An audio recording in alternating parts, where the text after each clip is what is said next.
peduli kepada anak kami untuk tahun 2024 ini dan 2025 ini. Semoga di 2025 ini anak-anak kami bisa bebas. Semoga di hari Idul Fitri ini anak-anak kami bisa kumpul bersama keluarganya. Amin. Ya Allah, ya Maha Pengasih lagi hukumnya ya. Kabulkanlah doa kami, doa Amin. kami ya Allah. Terima kasih untuk semuanya. Terima kasih ya Allah. Ya Allah, moga-moga ya Allah. Bukakanlah mata hati semuanya yang menzalimi anak-anak kami. Semoga mereka mendapat hidayah. Kalau Rudiana diproses secara hukum sampai ada putusan pengadilan, baru itu kelak akan mematahkan semuanya.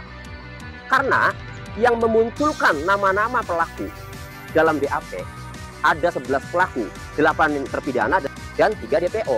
Itu Rudiana. Apakah Anda sebagai presiden tidak pernah dengar gitu? Tidak pernah dengar adanya anak bangsa ini yang harus mendekam di penjara sampai seumur hidupnya, yang sudah disiksa ya. Mereka akui itu, statement mereka di pengadilan ya, mereka dipukul, disuruh minum air kencing dan lainnya dipukul gembok ya. Dan lainnya itu. Apakah Anda sebagai seorang presiden sekarang yang sudah 100 berapa hari ini nggak pernah dengar gitu? Cuman yang jadi permasalahan, kenapa kasusnya ini tidak bisa masuk DPR? Bahwa ini memang tidak bisa dipungkirin akan ada benturan terhadap institusi ini. Karena kenapa? Ini banyak yang terlibat dan terbongkar. Halo guys, jumpa lagi di MM93 Channel, masih di kasus Vina Cirebon, 7 terpidana kasus Vina Cirebon yang menanti keadilan. Seperti biasa, kita suarakan terus, tak henti-henti untuk menyuarakan 7 terpidana ini ya guys, agar kasus ini tidak tenggelam dan 7 terpidana mendapat keadilannya guys. Kali ini ada Pak Tony RM dan Bang Rismon, serta dari Pak Solmat tim Gaskan ya guys. Oke, nggak perlu lama-lama, apa saja pendapat-pendapat yang akan disampaikan oleh beliau, langsung saja guys, kita simak. Banyak sekali komentar ya, baik di TikTok, di YouTube saya itu selalu menanyakan kasus Vina. Pak, bagaimana perkembangan kasus Vina? Pak, bagaimana 7 terpidana, apakah sudah bebas atau belum? Selalu saya jawab, meskipun jawabannya itu terasa sakit atau tidak diinginkan. Saya jawab bahwa 7 terpidana masih menjalani penjara seumur hidup, menjalani hukuman seumur hidup karena PK-nya ditolak. Dengan memperhatikan putusan PK 1 terpidana yang ditolak itu dijadikan pembelajaran atau evaluasi. Tapi sudah terlanjur karena serempak 7-7-nya PK termasuk Saka Tatal, akhirnya ditolak 1, ditolak semua. Nah, sehingga senjata nopum maupun kehilapan hakim yang sudah digali, yang sudah dikumpulkan, semuanya sudah digunakan. Nah, jadi berat ya untuk PK yang kedua. Kecuali ada satu lagi yang belum digunakan ya, alasan PK sebagaimana diatur dalam pasal 263 KUHP. Selain nopum, kehilapan hakim atau kekeliruan yang nyata, juga satu lagi yaitu ada saling pertentangan antara putusan satu dengan putusan lainnya.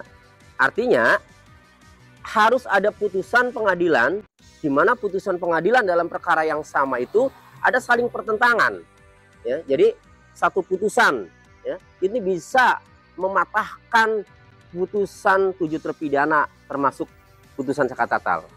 Nah, berarti kalau ada putusan yang harus saling pertentangan, berarti harus ada perkara yang dibawa ke pengadilan. Apa perkara kasus Vina yang bisa dibawa ke pengadilan? Perkara kasus Vina yang bisa dibawa ke pengadilan diantaranya, 1, ada keterangan atau kesaksian palsu yang diproses secara hukum kemudian sampai ke pengadilan, kemudian diputuskan oleh hakim bahwa terbukti ada kesaksian palsu dalam perkara Vina. Nah, kalau ada putusan pengadilan ya, yang memutuskan bahwa ada kesaksian palsu di dalam kasus Vina pada saat sidang tahun 2016, dalam putusan pengadilan tahun 2016, maka itu ada saling pertentangan. Karena ketika ada keterangan palsu, berarti mematahkan keterangan dia yang tertuang di dalam putusan pengadilan yang sudah dimuat kesaksiannya. Misalnya Dede Riswanto, Nah, Dede Riswanto ini kan mengaku mengetahui pada saat kejadian, diantaranya tahu saat terjadi lempar-lemparan sama Aep. Kalau sudah diputus pengadilan, ternyata Dede yang bersama Aep itu terbukti bahwa itu keterangan palsu, ya berarti ya satu saksi ini gugur. Keterangan saksi Dede ini berarti palsu. Kalau itu sudah putusan pengadilan dan sudah inkrah, ya, maka itu bisa menjadi bahan untuk PK dengan alasan saling pertentangan antara putusan pidana Dede Riswanto dengan putusan pidana 7 terpidana termasuk Saka Tatal. Cuma persoalannya begini, apakah putusan pidana memberikan kesaksian palsu ya satu orang yaitu Dede Riswanto, sementara Aep-nya itu ya, itu tidak diproses atau tidak dijadikan tersangka atau tidak terbukti memberikan keterangan palsu di persidangan, ya, belum jadi putusan pidana, apakah mampu Dede saja ini nanti, putusan Dede saja ini, apakah mampu nanti ya, membatalkan putusan 7 terpidana, termasuk Saka Tatal? Apakah mampu? Belum tentu. Nah, karena kalau hanya Dede yang diputus, nanti persepsi hakim bisa saja ini yang benar Dede apa Aep?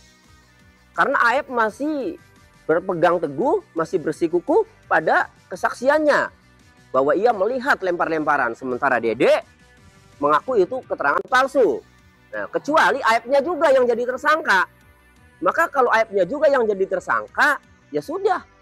Berarti dua-duanya ini, Aep dan Dede ini tidak pernah melihat peristiwa lempar-lemparan pada malam itu, pada malam kejadian itu. Nah, jadi yang terbaik sih sebenarnya Aep-nya juga dijadikan tersangka, kemudian Dede-nya jadikan tersangka. Nah, dua-duanya ini terbukti di pengadilan, kemudian keluar putusan pidana dan inkrah, maka putusan memberikan keterangan palsu atas nama terpidana Aep dan Dede ini bisa dijadikan sebagai alasan untuk PK dengan alasan adanya saling pertentangan antara putusan pidana 7 terpidana dan Saka Tatal dengan putusan Aep dan Dede.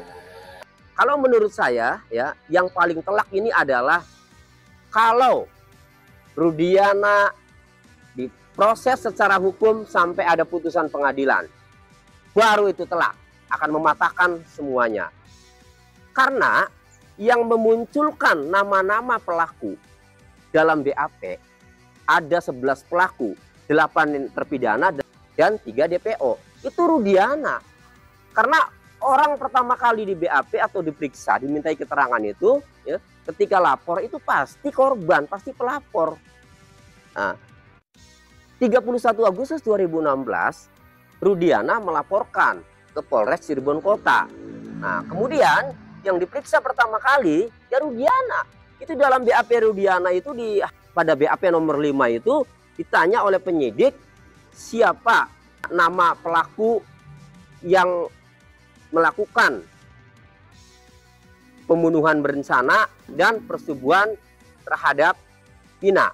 Nah, itu dijawab 8 terpidana itu dan termasuk 3 DPO, bahkan satu lagi 4 DPO-nya namanya Andika. Nah, itu Rudiana.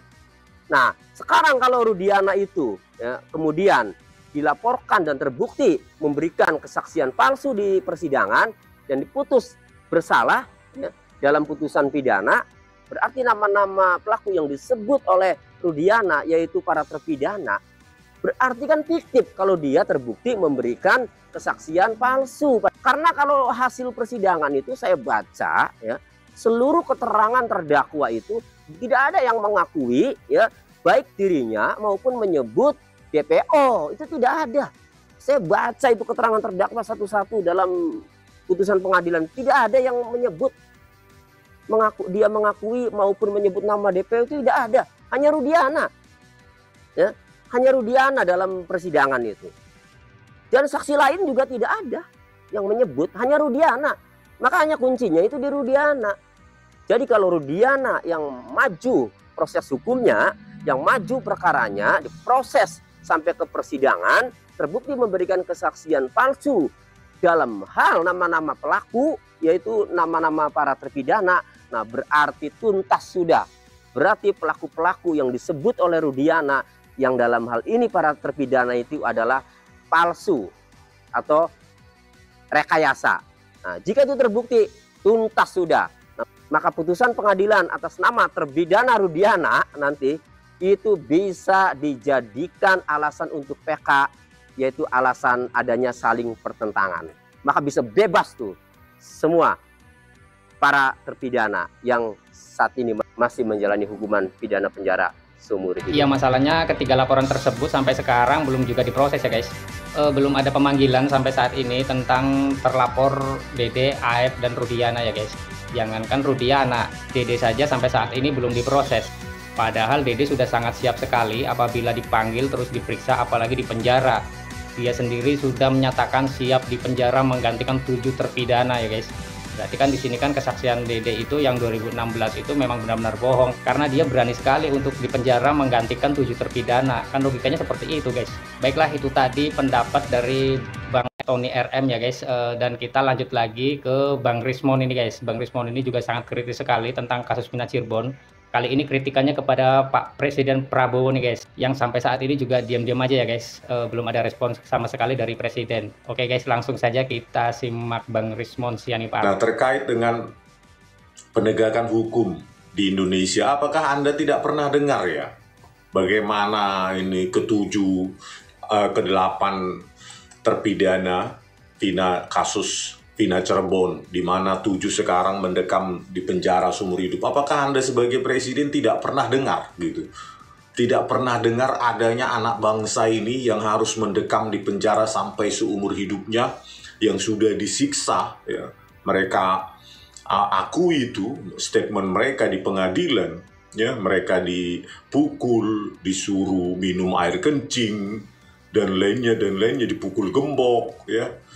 Dan lainnya itu, apakah Anda sebagai seorang presiden sekarang yang sudah 100 berapa hari ini nggak pernah dengar gitu loh, nggak mau mengeluarkan statement sedikit pun untuk keberpihakan Anda kepada rakyat ya?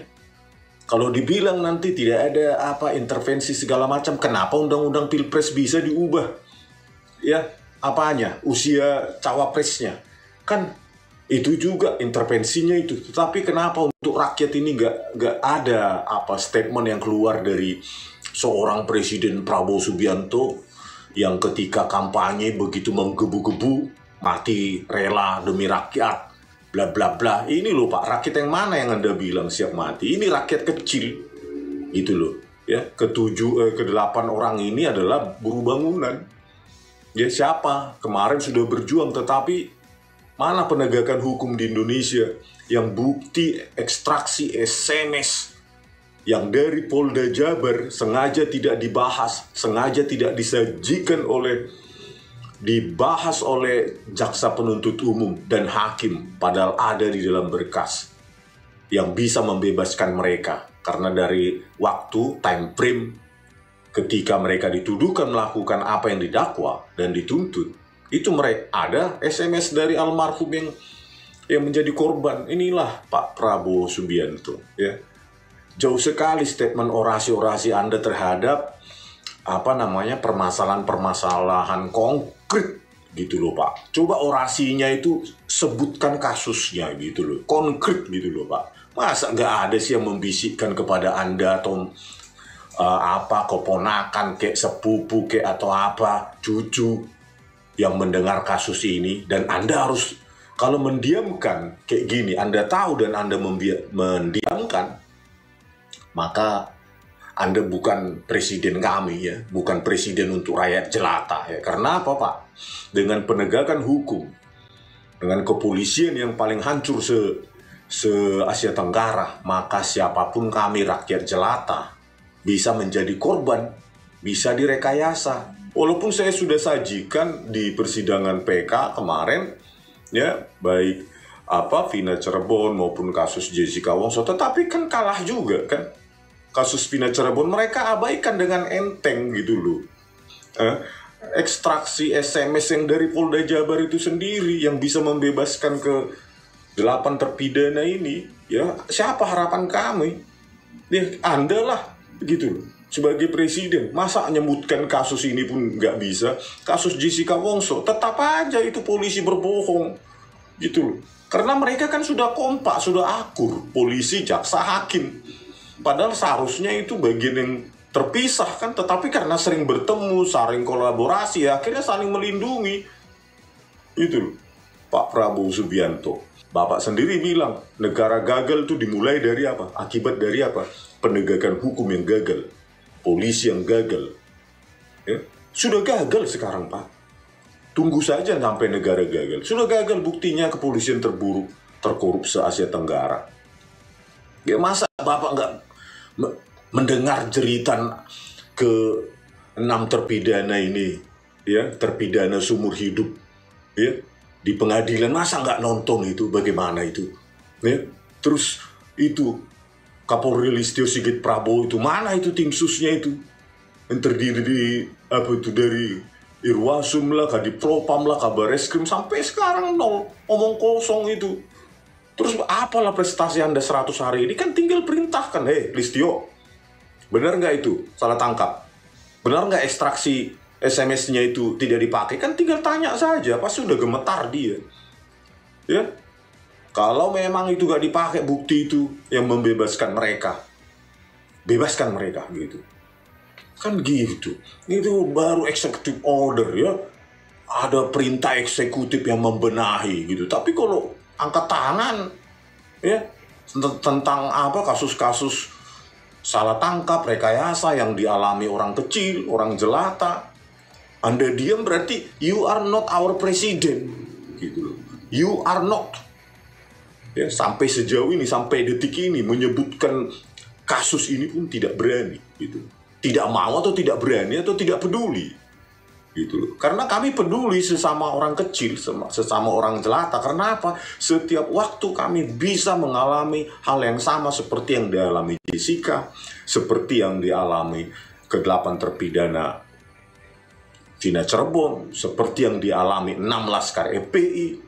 Itu setiap waktu kami bisa direkayasa.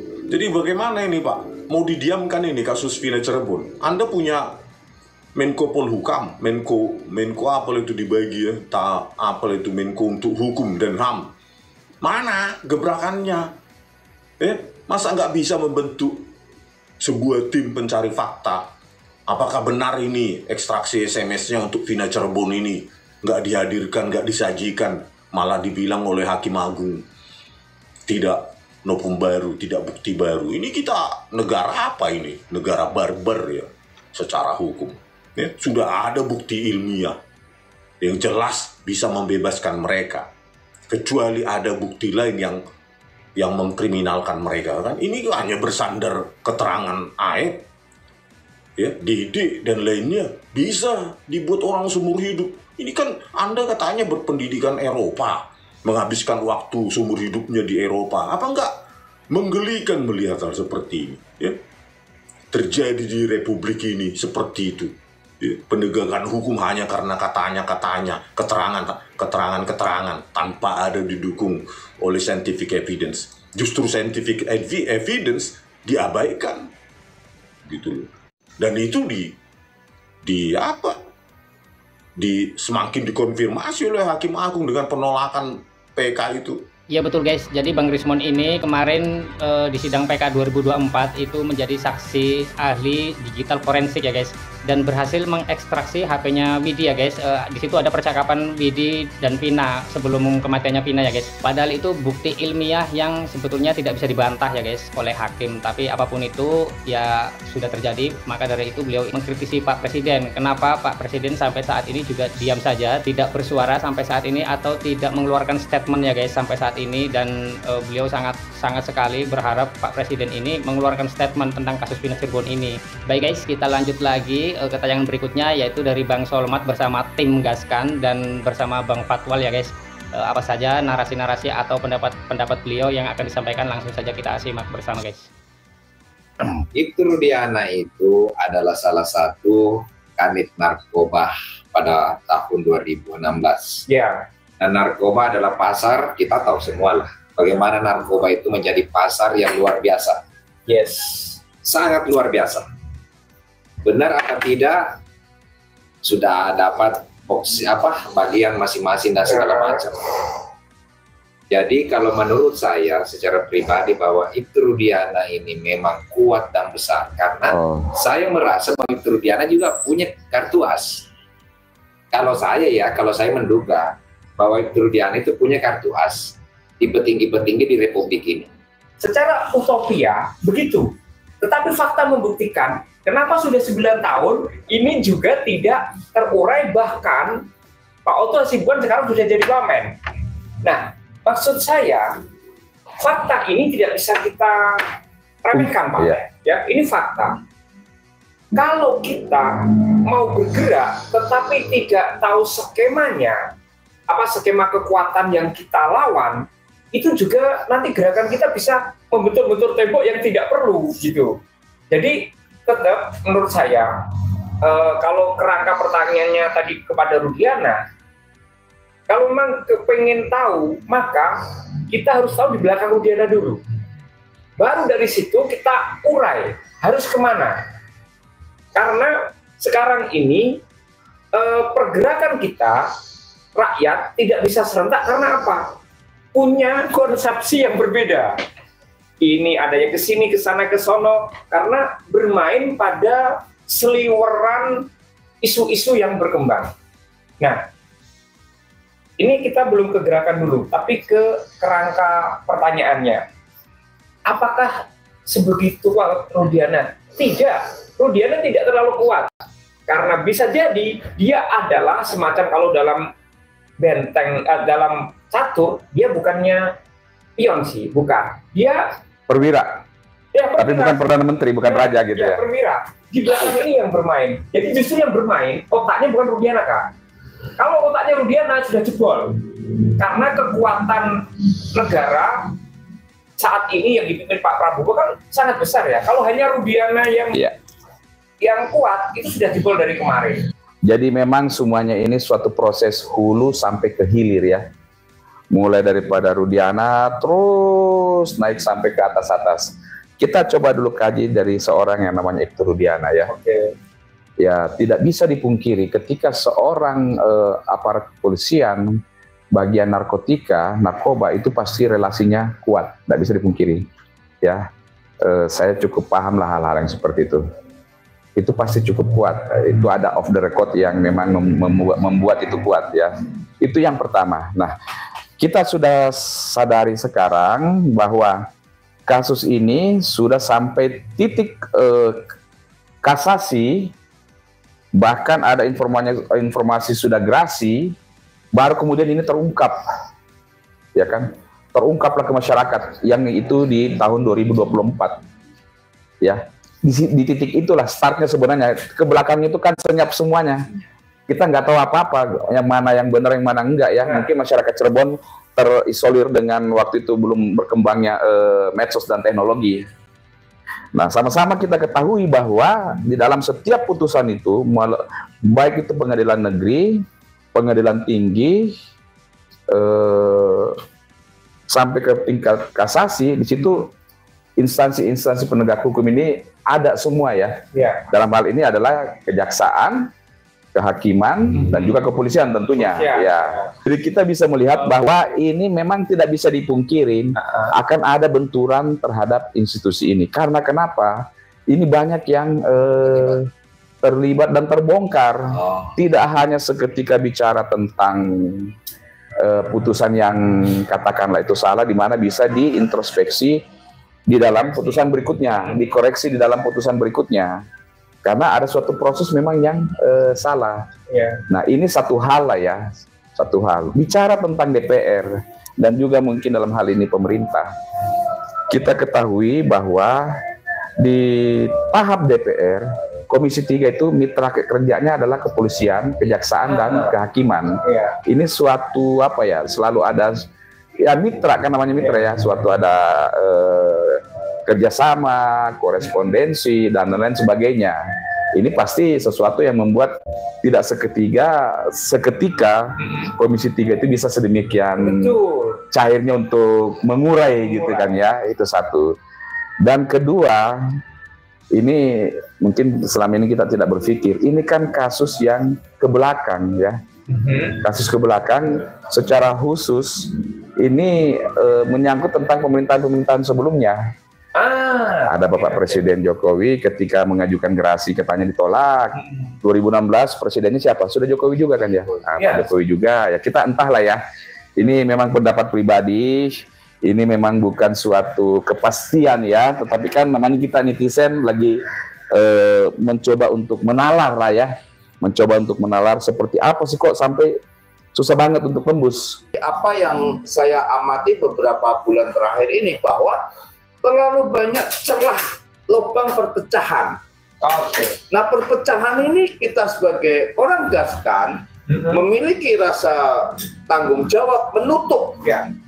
Dan mohon izin, saya sudah berkeliling di beberapa komal ya. Begitu nampak ada bahasa perpecahan A, B, C dan lain sebagainya, bahkan saya sudah live secara pribadi, saya menegaskan apapun pendapat kalian berbeda dengan pendapat sini, abaikan semua. Satukan pikiran, hati, dan misi, keinginan, misi, target. Tinggalkan semua. Kita dorong masyarakat Cirebon dan sekitarnya, DKI Jakarta dan sekitarnya untuk datang ke depan nih 100 bis. Jika perlu 200 bis. Berbicara memang sakti mandraguna. Kenapa tidak? Karena memang AIP itu awal mulanya saja kesaksiannya bisa diterima. Sedangkan AIP-nya tidak pernah dihadirkan di pengadilan seperti itu yang saya tahu. Yang pertama. Yang kedua, semua argumen-argumennya AIP itu terbantahkan. Bahwa kesan daripada omongannya AIP ini adalah bohong semua. Seperti yang disampaikan oleh Dede. Dede keluar dari penjara, keluar dari tempat persembunyiannya yang begitu lama dicari. Pas keluar langsung membantah pernyataan daripada AIP. Oke, AIP sekarang di mana dan sudah seperti apa? AIP adalah sama tadi yang Bapak sampaikan. AIP itu tidak kuat, tapi yang di belakangnya ini kuat. Jadi kasus ini benar-benar bisa. Nah, yang menjadi permasalahan sekarang kan kalau itu adalah pembunuhan, itu Rudiana korban. Tapi kalau ini adalah kecelakaan, ya korbannya di mana? Iya, maksudnya kita berbicara korban korban kecelakaan, lalu lintas, kecelakaan ya korban lalu lintas. Tapi kita kan berbicara hukumnya nih. Ya, yang dimaksud korban apa dulu? Ya kalau ini adalah kecelakaan ya. Tapi kalau memang ini adalah pembunuhan, ya tentu dong. Tentu bahwa semua orang ikut bersimpati. Kepedihan itu Rudiana sebagai orang tua, kami juga sebagai orang tua dong. Pasti juga kami merasakan apa yang dirasakan oleh itu Rudiana. Tetapi ingat, itu Rudiana itu adalah penegak hukum. Dia digaji, dibiayai, difasilitasi oleh negara untuk menjalankan tugas sebaik-baiknya sebagai abdi negara. Abdi negara. Terlepas itu anak kandung kamu meninggal atau siapa, Anda itu adalah pejabat, harus tegak lurus horizontal untuk menegakkan hukum seadil-adilnya. Kan itu yang diinginkan rakyat, Pak. Makanya ini yang disarankan juga oleh Pak Tony RM, pengacaranya Peggy, bahwa kalau mau desak supaya proses terhadap peristiwa laka ini untuk dijalankan kembali, dihidupkan kembali. Karena ini belum SP3. Bahkan ketika SP3 pun itu masih boleh diangkat lagi. Nah, tapi bicara tentang legal standing nih. Harusnya PH daripada 7 terpidana yang melakukan itu. Karena mereka kuasa hukumnya. Iya. Nah, ini mungkin menjadi PR bagi ya PH-nya kalau memang mau menerima masukan. Dan itu sangat logis, teman-teman ya. Itu sangat logis, teman-teman, kalau memang ternyata itu diungkap. Seperti apa peristiwa lakanya ini, seperti apa BAP-nya, seperti apa waktu olah TKP dan lain sebagainya. Apakah nanti lakanya ternyata akhirnya bahasa sederhananya mentok, bahwa ternyata tidak bisa dibuktikan karena ini adalah kasus pembunuhan. Kan pasti akan ada ujungnya dong, ada hilirnya. Oh, itu cerdas menurut saya. Nah, ataukah mulai dari situ betul, ataukah memang ini ya kasus laka pada seutuhnya. Jadi kita, kalau saya sendiri tidak ada asumsi pribadi, tetapi ada asumsi yang berdasarkan logika hukum. Saya tidak berani mengatakan bahwa ini laka atau ini kasus 340 pembunuhan berencana ya. Untuk membuktikan itu diproses juga ininya. Ya itu tadi guys, tayangan kali ini 7 terpidana kasus Vina Cirebon ya guys, dari Bang Tony, Bang Rismon, juga dari Bang Solmat tim Gaskan, juga dari Bang Fatwal yang selalu mengkritisi juga kasus Vina ini ya guys, yang belum selesai-selesai. Kita berusaha untuk terus-menerus memviralkan atau menyuarakan kasus ini agar 7 terpidana benar-benar mendapat keadilan ya guys. Baik guys, itu saja tayangan kali ini. Next kita akan lanjut lagi di tayangan-tayangan berikutnya tentang 7 terpidana kasus Vina Cirebon ini. Terima kasih sudah menonton, salam sehat dan tetap semangat.